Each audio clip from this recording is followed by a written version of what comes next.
Ladies and gentlemen, welcome back. Let's talk about jealousy after separation and what this marriage mixed signals really mean. Years ago, my wife took a quick trip with her sisters. I saw videos of her enjoying herself without me, and what I called concern quickly turned into repeated calls, angry messages, and jealousy. And years later, her and I we walked with a client, who had who was a separated husband, who measured himself against every man around his wife until comparison was controlling his entire strategy. So, when your husband or wife wants divorce but suddenly becomes jealous, or the jealousy is coming from the other side, what you don't want to do is assume you already know what it means, right? So that reaction may reveal something important, something very important. Um, and we want to pay attention to what will give you the progress you're looking for, because ultimately you're looking to save the marriage, right? And or is this something that can pull you straight back into panic mode? And anything you do from a place of panic or fear is not good. So I want to show you what we call the jealousy bait cycle. Jealousy. Oh, let's get going today. Welcome, guys. Hit the like button, by the way. The jealousy bait cycle. All right. So very quickly, people often descend into calling the other person either jealous or they're pretending. So I figured today let's talk about that. So this is often triggered by jealousy, right? Or what you perceive to be jealousy. So we're going to spend some time on that today, right? Jealousy in this particular cycle, I want to show you will turn into hope. I'm going to explain that to you in a second. Hope, right? And then hope will turn into testing. Testing, yeah. People start testing each other, right? Let's see. Usually from a place of insecurity too, right? Testing leads into provocation. Let's do this. Provocation. Provocation. Let's put this guy here. How's that?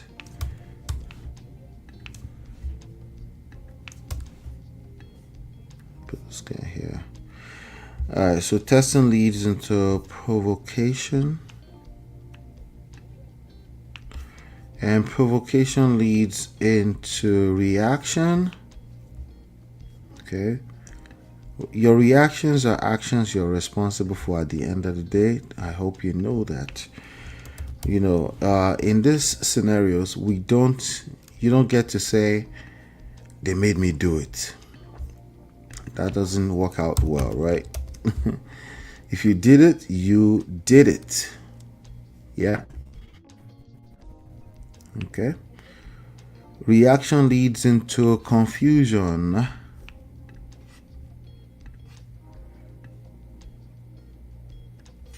Reaction leads into confusion. I'm going to explain that, guys. And then you have the cycle keep feeding itself. Okay. Imagine getting stuck in this kind of cycle, guys. This is not what you want, right? And you're trying to save the marriage. So when your husband or wife asks for separation, but they react, they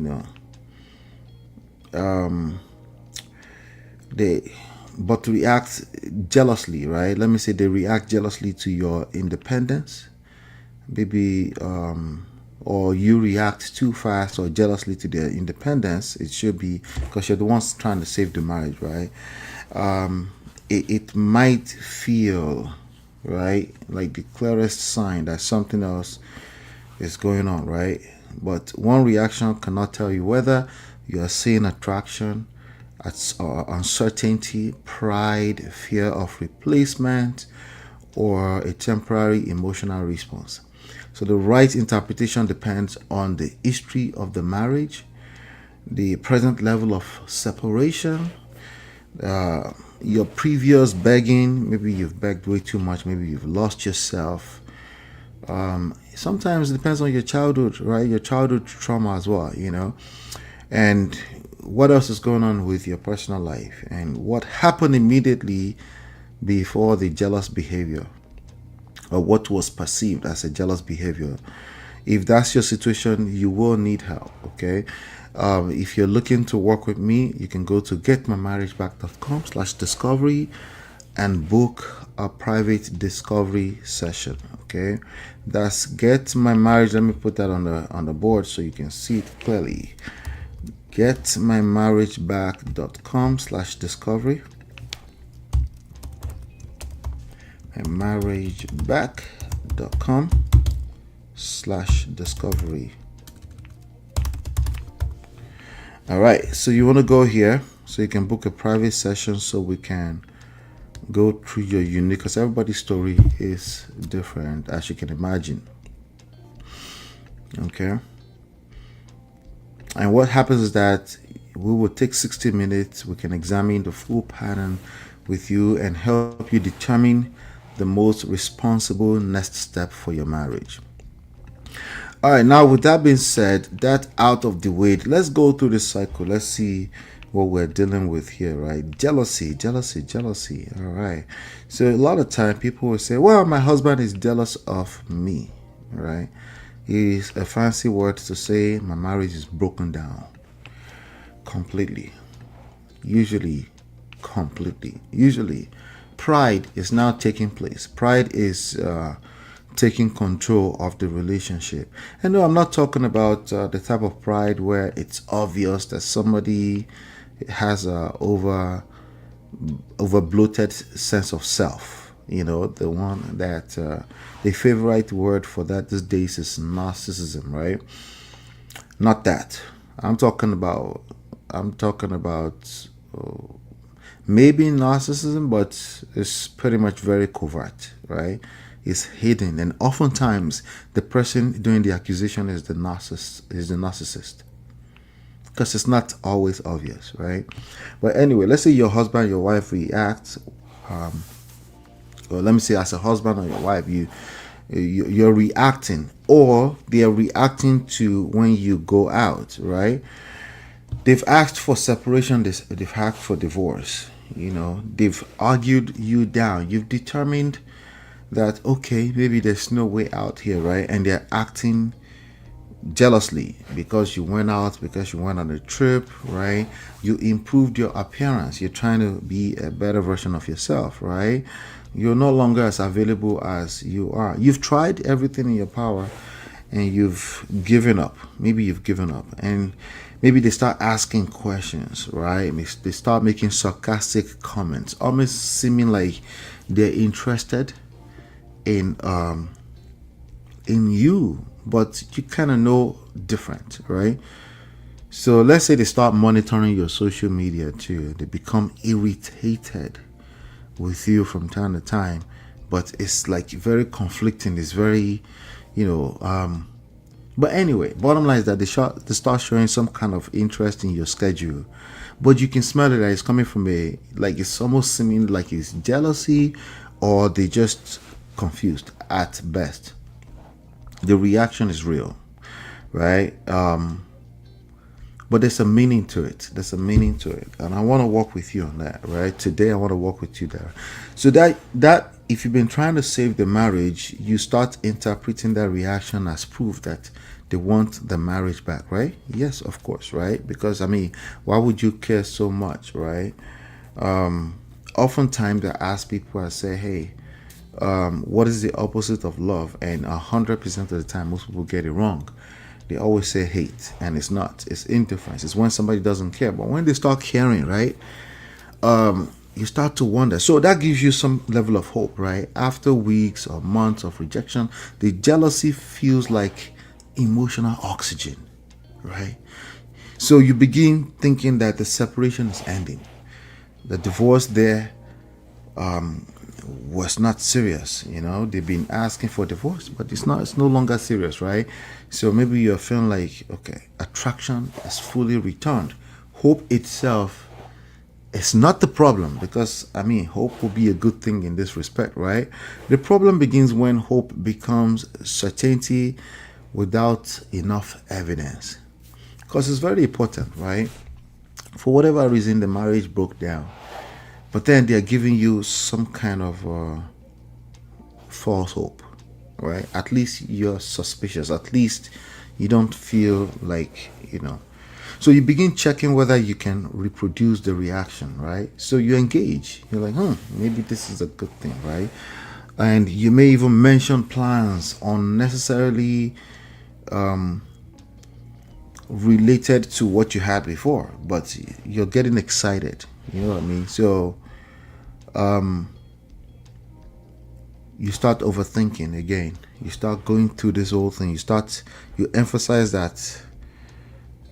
You start emphasizing everything that has to do with the relationship. But I'm telling you, ultimately, you've done a few back and forth like this before, and it's become a situation where you find yourself in the limbo all over again. They're not sure of themselves, right?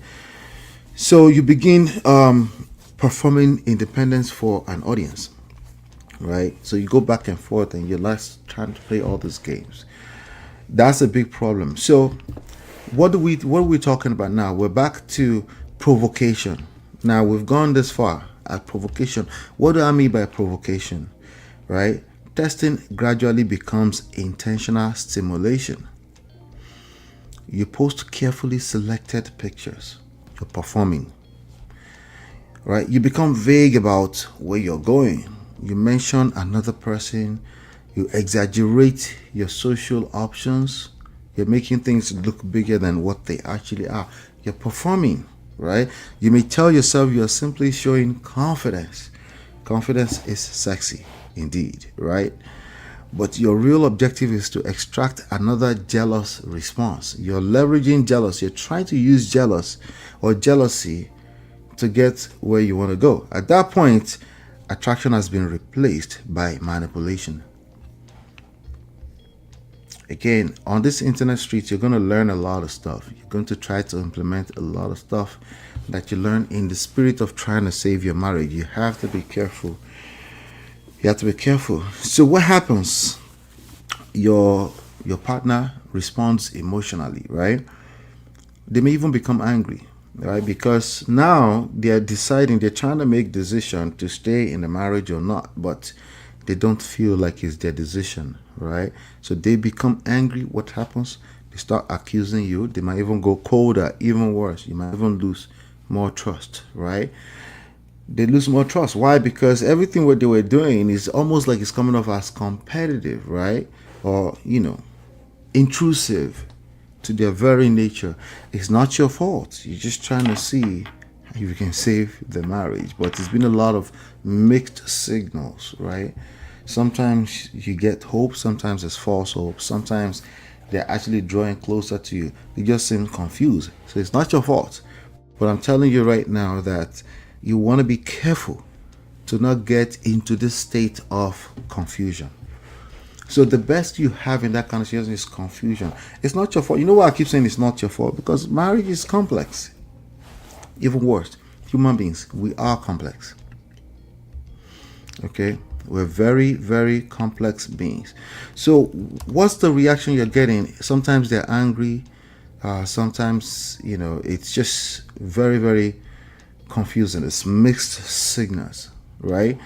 The mixed signals become even stronger because both of you are now responding to emotional stimulation instead of a stable behavior. See, at the end of the day, you do want some attraction, right, in a marriage, right? You want to like the person you're with, but the worst thing you want to feel is to feel like you're being emotionally manipulated to stay in a marriage. And the problem that most people have is that they think it's intentional. They have an over bloated sense of being, of the capacity to be intentional, right? The only thing you can really do is control yourself. Any attempt to control another human being always fall apart. Instead, when you control yourself, you become a person of value. You create attraction the most natural way, because it comes from a place of curiosity, right? But not necessarily because you're manipulating it. So now the uncertainty creates more jealousy, right? The confusion creates more jealousy.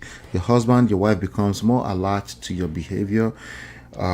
They're in the marriage, but the experience is bad. So it's not every situation that is infidelity. It's not every situation that is outright somebody in a bad behavior. Sometimes it's just behaviors that are provoked because of emotional manipulation. Sometimes intentional, sometimes not intentional. And yeah, when you mix that together with other experiences people might have had in the past, sometimes they find themselves in a place, in a state that makes them feel like the marriage is a prison yard. So that's why they're actively trying to run away, but they're confused. They can't move. Do you understand? So the jealousy creates hope. Hope becomes a need for proof, right? A need for validation, if you will, right? What you will find oftentimes is that human beings don't have that capacity. You have the capacity to show up your best self, because that work is on yourself, and then that's spread as a form of influence to the other person, and there's nothing in the streets. They want to be a part of your world, right? They get curious, then you have attraction. You have that capacity to just work on yourself. Yes, it's a decision, it's a commitment. You understand? But oftentimes people don't change unless they hit rock bottom. People don't change unless there is pain and pleasure or relief involved. And when I say all those words, pain, pleasure, relief, you have to put enough before them. It has to be enough pain, it has to be enough pleasure, it has to be enough relief. Because sometimes it's just not enough to get a person to move their butt and do something about the funk that they find themselves in, right? So the need for proof leads to testing, right? They start testing, or you start testing if it's real. When you're in that place of start to test, obviously that is not a romantic space, right? Your brain is working from an over cerebral standpoint, right? The only time your brain should be working that much is when you're working on yourself, not when you're trying to get the other person to behave a certain way. You should just trust that the other person will behave if you trust yourself. If you trust in your own power of influence, you will just trust. But I get it. It's not that easy if everything you've ever had has been like, oh, it just happened from a place of common sense, and people are just playing their roles, and people are just doing what they're supposed to do, right? I completely get if that's where you're coming from. But unfortunately, life does not work like that in the grand scheme of things. Just look around you. All these intentional religious people, they're struggling to create what they want. Just look around you. Yeah? Just look around you. 1 second, guys. Making this thing a little bit so you guys can see it. So that's the jealousy bait cycle. Oftentimes, it seems like somebody is emotional manipulation. It turns into emotional manipulation. Either you're looking from the standpoint of that's what the other person is doing, or you're being accused of jealousy, right? Either way, it becomes the other person start to feel like there's emotional manipulation going on. And when you're trying to save a marriage, it just makes matters worse. This is another cycle that makes issues where that push you closer and closer to divorce, right? This is another thing that can make room for external forces to come and eat up your marriage, like as I like chew it up and eat it up and spit it out, right? So now the provocation creates an emotional reaction, as I said earlier on. But the reaction produces more confusion rather than genuine clarity that is time, that we're back to where we used to be. So that confusion keeps both people watching. You keep observing, comparing, and reacting to each other negatively, which creates another jealous moment and restart the cycle all over again. So jealousy is information, right? Either the perception of it or the realness of it. I don't think jealousy by itself is a problem, because if you care, and somebody is spending time on something or someone other than yourself, when you feel like you need quality time, naturally you might feel a sense of jealousy, right? But when it's taking over your conversation, jealousy is it's just information, right? So, but it's not necessarily a reconciliation agreement. It doesn't mean the person is ready. They might just be confused. Your responsibility is to observe the pattern without manufacturing the evidence. Very important. Jealousy can reveal attachment. Yes, it can. All right. But it cannot prove readiness for reconciliation. So if you're in separation, I think I'm talking to you today. If you're in a form of some type of separation, it might be separation under the same roof, or it's separation physically. If they're jealous, it reveals attachment. It reveals something deeper than just it's time, like everything is back to normal. And honestly, I would say you should never use that as a pattern. You should still monitor for pattern, right? But that's just one signal. If you're in that space and you're trying to save your marriage, don't use that as a yardstick that you should stop working. That everything, because a lot of people do that, right?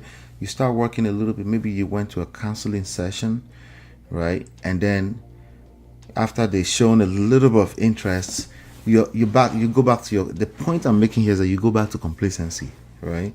You go back to taking your partner for granted. And what do I mean by that? It means you take yourself for granted. Once you start taking yourself for granted, meaning you cut the work you're doing on yourself, you cut it short prematurely, right?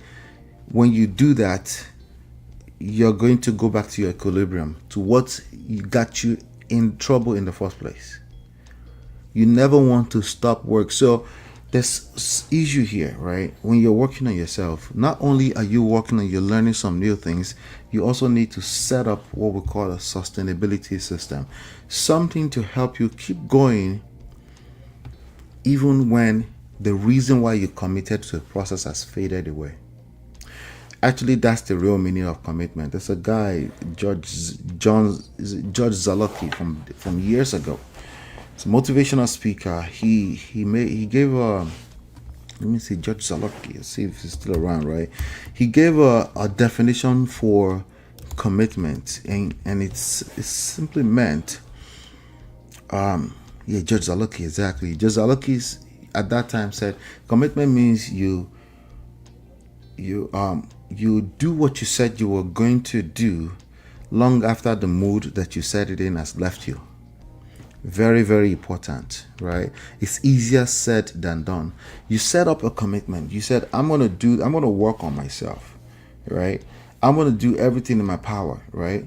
But it's a mood that's making you, there's something, you've hit some form of rock bottom in that moment. You feel like you've lost it all at that moment. You set up that commitment, but then tomorrow you wake up, things feel a little bit different. Like maybe things are not that bad. If the person that's trying to leave you is showing a little bit of jealousy, you start to feel like they're not going anywhere. But you should never use that signal by itself to mean anything. You have to be careful using that signal to mean anything. All right, or to mean that the work is done. First of all, work is never done. Okay, it just depends on what you mean by work. Some work becomes second nature to you. You enjoy doing it. You've gotten results from it, so you never feel the need to stop doing the work again. That's the beauty of some type of work, right? And to other people, it's work. To you, it's no longer work because you've seen the reward. You want to work long enough. Work on yourself. I'm talking about now. Long enough until The reward is evident. So now, what are you measuring as the work? Just a little bit of jealousy from the person who wants to leave. They probably still want to leave. You're probably reading the wrong signal. So don't use that as the yardstick. Use the reward you're getting as a pattern. Pattern, when we say there's 2 or 3 witnesses, then you can call something a pattern. I hope that makes sense. So by now, you probably recognize how easy it is to take one jealous moment or one jealous comment and build an entire reconciliation story around it. What I mean, a reconciliation story. You feel like, well, this marriage is not going anywhere. Let's work on it. But then you've noticed in the last 3 to 5 years, there's been a lot of back and forth, a lot of divorce threats. In spite of all that, your situation may have involved physical separation, co-parenting, an affair, social media activity, another romantic interest, or an history of controlling behavior, or being accused of having controlling behavior. Either way, it's just as good as bad, right? Those details change what the reaction means and how you should respond. So if that's what you're going through, you feel like I'm discussing your marriage today, go to getmymarriageback.com and book a private discovery session. Okay, getmymarriageback.com/discovery. Just go there and book a private session, and it can help you separate meaningful patterns or signals from emotional noise. Identify where attraction and trust actually stand, because that's what you need ultimately, so you can develop a strategy that does not depend on provoking reactions from each other, intentionally or non-intentionally. Now I want to discuss the grounded attraction cycle, because ultimately that's what we're trying to build, right? We want to build attraction, but you want to make sure that it's sustained. Let's see, the grounded. Let's see, attraction cycle.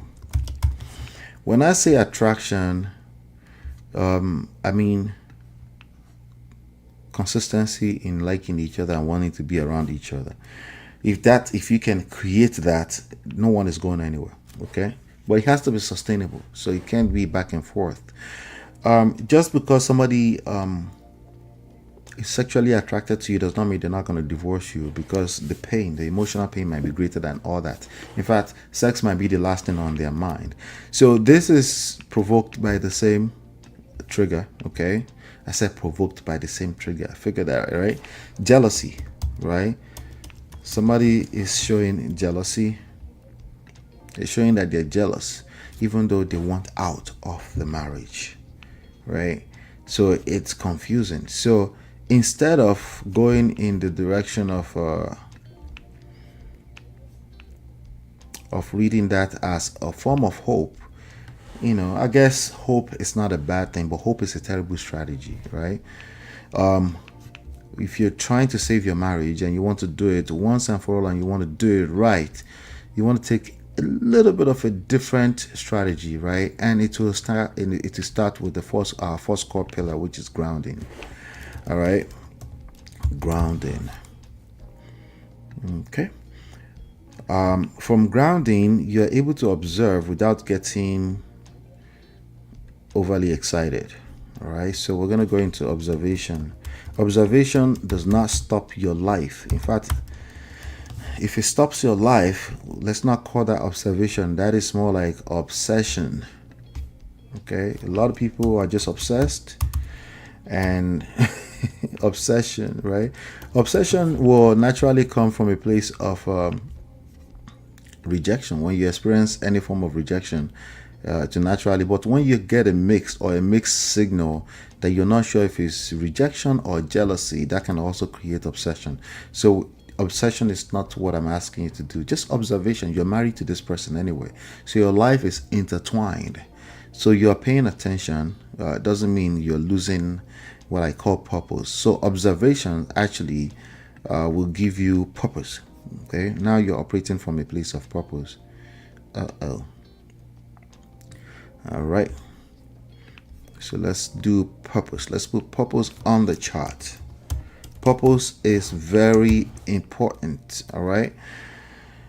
So that if you've, it's easy. This part is easy if you've experienced this kind of that terrible cycle a few times. You've seen jealousy, but then there's confusion, but they didn't want to leave. You've read a few mixed signals.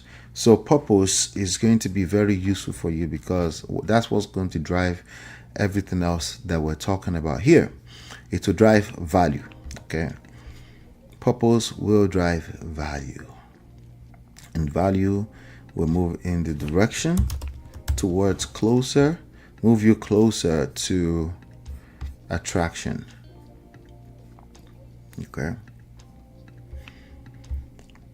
I'm going to explain them, guys. Just 1 second. Let me just put them on first. It's going to get you to attraction. So attraction is not something you manufacture out of thin air. It's something that comes from a place of self-work that's well grounded. Okay. And it's not just happening because you manipulate it or because you're trying to test a person. That testing thing, I continue to warn any of my students, do not try to test your way into making a person like you. That's going to be short lifespan. Okay, they should be attracted to you because it should feel natural. If it's feeling like you test them or you manipulated them or you coerce them, if it feels like, even if that wasn't your intention, if you coerce them into liking you, it's going to backfire. It's going to turn to hate. That's not what you want.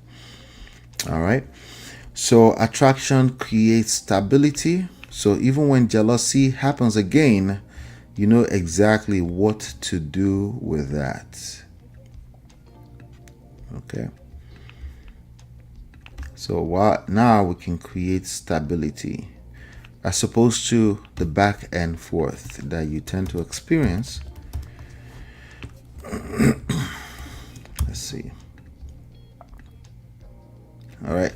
So even if jealousy comes again, it's not an issue. You know exactly what to do. So let's get through them one after the other. We're talking about grounding. Right. So again, like I said, the trigger remains the same. It's jealousy, right? You're trying to fix the marriage. You're trying to save the marriage, but they're giving you mixed signals. And sometimes they give you some level of jealousy and you don't know what to do with that, right? Now you know exactly what to do. You're just going to work. They're acting funny. They're acting crazy. They're acting like they care, but they told you that they want divorce, right? They over read into every attention you give to everybody else. They read you as prideful, even though it's just you have to go to work and you have to do other things and stuff like that. But they're saying you don't care. And you're like, no, I do care. I want to save this marriage, right? So it gets like mixed signals, right? So instead of declaring that the marriage is ready and you should get comfortable, is what we're talking about today. Don't get comfortable. Okay, don't get comfortable. Always reference back to grounding. Okay, always return back to gratitude. Don't be quick to react to this as okay, everything is fine. Okay, you have to keep working. Self-improvement has to be a continuous thing. Okay, so but however, you can observe, right? You can observe. You can study the patterns because it's part of listening. I teach active listening. Active listening is easier said than done. It doesn't mean you can hear. It doesn't mean you are listening. It means a lot more deeper stuff than that, right? So you're observing, right? You're observing. If you see this jealousy thing as a pattern, if you appear alongside a greater warmth, responsibility, contact, they are trying to initiate contact. They're being more vulnerable. They naturally share some of their lowest moment with you. They feel safe, essentially, right? Or they're reciprocating some of your gestures into just your regular responsibility in the family. Now it's feeling like a direct reciprocity at you, right? Now you can see a couple of you observing, right? Does it appear only when your partner fears losing access or control? Like sometimes some people are just crazy. Like if they feel like they're losing control, they start acting like they care about the marriage, right? So there's some people like that as well. But you want to just pay attention to things like that. Observation will protect you from both false hope and unnecessary cynicism, right? So now you're moving with purpose. Okay, now you're moving with purpose. Very, very important. Purpose is our second core pillar. Okay, purpose is pain driven purpose. Purpose is not something you create out of thin air. You can't just be like, oh, I fell out of the sky and I have purpose. Purpose has to continuously be refined as well.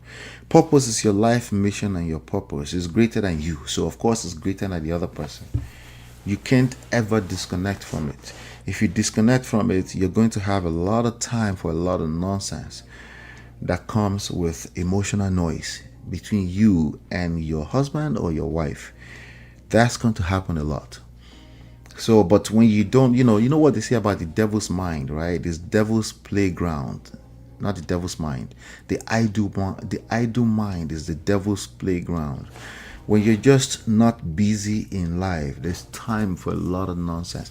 So you never want to lose your sense of purpose. But I'm saying that from a place of I've been there where I lost my sense of purpose. You just end up in a lot of noisy nonsense that really doesn't benefit you. You end up in businesses that doesn't pay you. You end up minding businesses that don't pay you. Now I'm talking in general now, right? So purpose is very, very important on these charts. Whenever I put it on, it's our second core pillar. The first one is grounding in God and gratitude. That's the G. Purpose is the P. So we have the GPS, right? You return all the attention to the life you're responsible for building. The first one is yours, your own life. People respond to that with respect, with substance. Okay? It's not noisy, it's not loud, but it's purposeful, right? It's purpose. It's highly leveraged. It's laser focus, right? So how do you do that? You continue developing your faith, your health, your parenting. If there are minors in your under your care, under your responsibility, you're still responsible for that, right? That can help you with purpose. These days people will say, "Oh, don't just stay for children." Like, well, that's kind of disrespectful to purpose. Absolutely correct. You shouldn't just stay in a marriage for children. But people will use correct statements to manipulate some other ideologies they have. You also want to be careful about some of those things you've been listening to. So parenting is something you can zone in on and make the most out of it. That will help you create value. Okay? Parenting, work, your life work. Your career, yes, but greater than just your career, than your job. That's just a job. You have to think of career to be bigger than just a job, right? Your ability to be self-sustainable is what we're talking about, not necessarily finances, right? Money goes beyond just, finances go beyond just money, right? Value goes beyond just money, right? Money follows value, not the other way around. A lot of people are laser focused on money as the one thing they need to suddenly have a better life, and oftentimes they suffer from that place because they're not thinking value. Purpose is what's going to help you create more value. Money will naturally follow that. Your life mission, your emotional intelligence, those are things you need to start paying attention to on an ongoing basis. You have so much time. Those are better signals that will create value, that it will be obvious to you that you can choose to stay with that person if you want. Now you get to choose if you want to stay with the person that asked for divorce or not. This is a lot of work.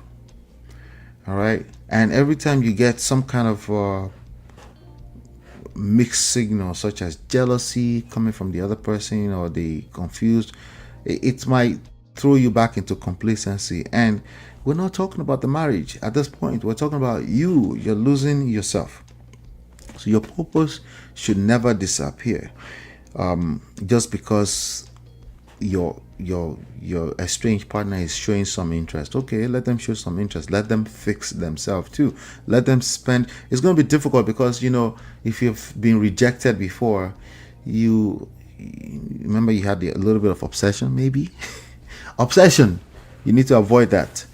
All right. So the pain that you experience from that, you need to transform that into direction rather than another attempt to control the marriage, which is essentially you being controlling, which is why you've been accused of controlling in the past. So again, value is being created. Your life becomes fuller, healthier, more substantial, and you can't claim that you've done this. If you've done it less than 3 months, you can't claim, because a lot of time people will have one session, one moment of pain, and then they think they figured a lot out.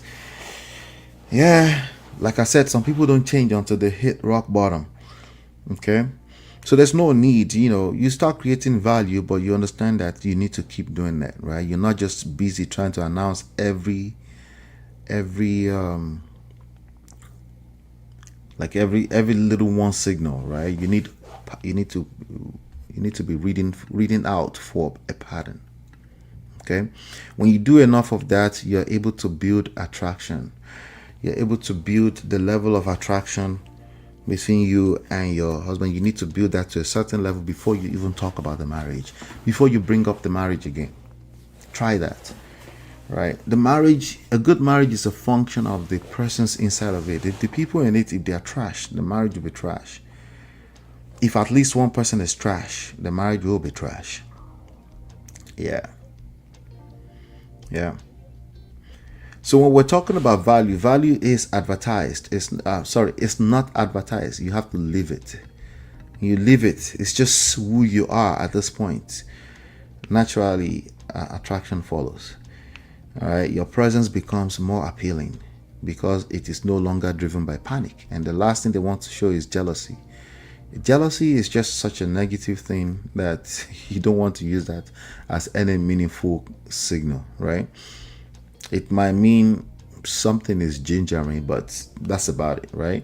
So your husband, your wife, they experience someone who can handle uncertainty, respect appropriate space, enjoy life. They can see somebody who is self-sustainable, not necessarily somebody making them jealous, not somebody who is performative or doing the most just to show that they're going on, moving on by themselves. That's not the point. Okay, the point here is that you have to be seen as authentically sustainable. That's why they would want to come back with you.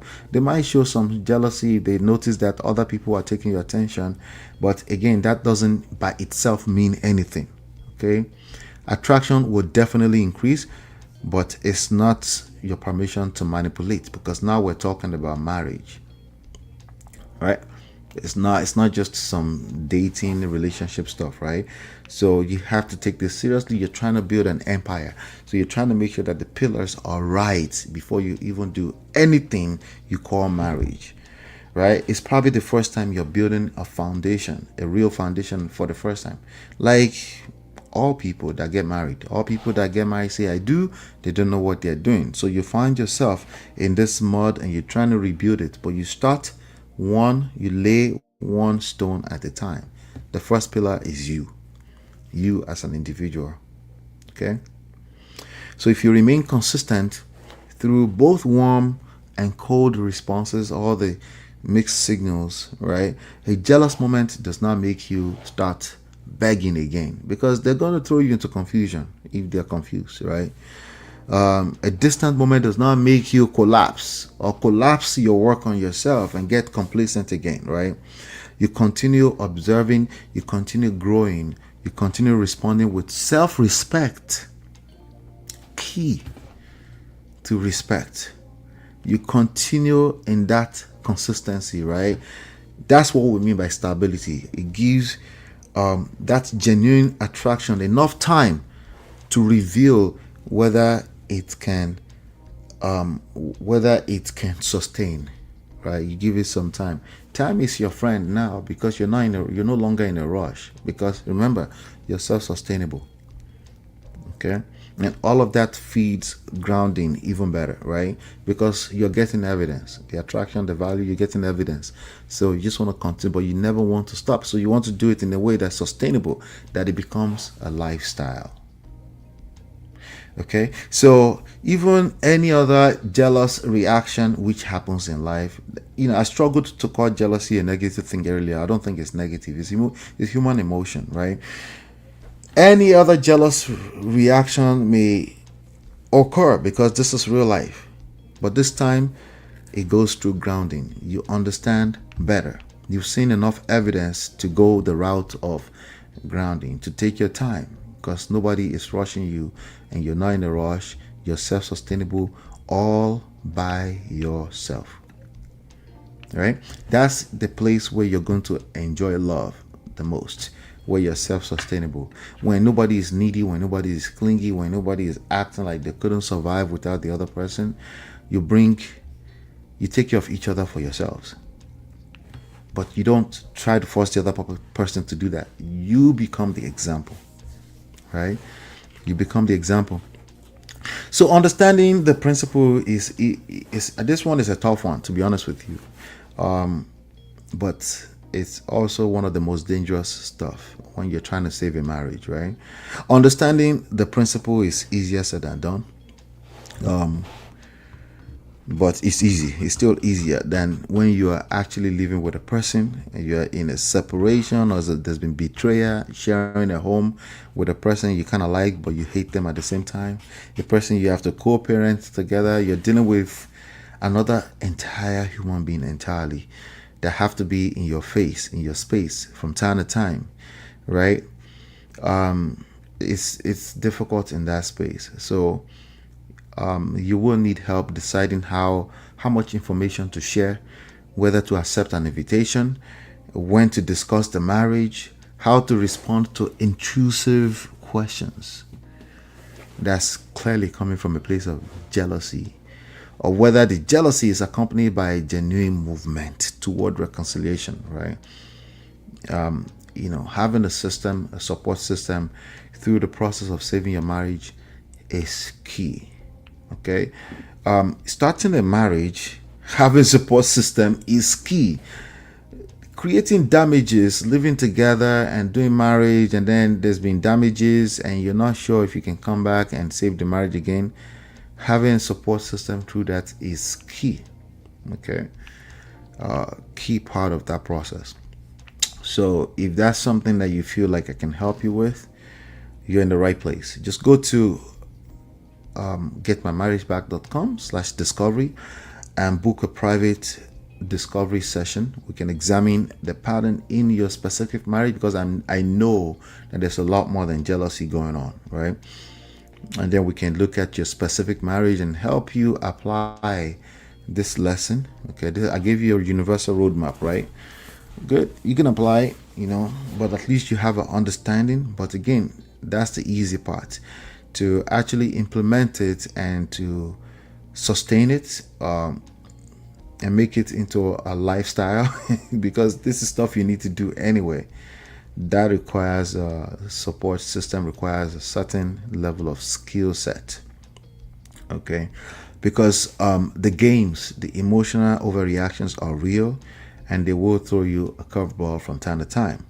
So we're here to first of all, discovery session will help you create a plan for accountability, for an accountability system, a custom plan based on your specific story, so you can remain grounded whenever mixed signals become intense. All right. So you don't want to build your reconciliation strategy around who gets jealous, but you around consistency. Okay, you need to see some kind of patterns. You need to see value.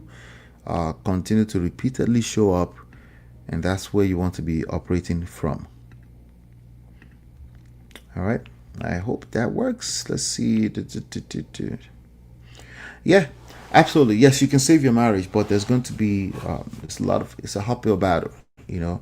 It's an uphill battle, but it becomes super easy when you know what to do. That's what we mean by skill set, especially when there's a system to keep you accountable and keep you through a process until it becomes second nature. Because your bad habits are your bad habits. They don't make you a bad person, they're just bad habits, and they get in the way of you helping save the marriage. And just go to divorce court, you see them, all types of good people, they're there.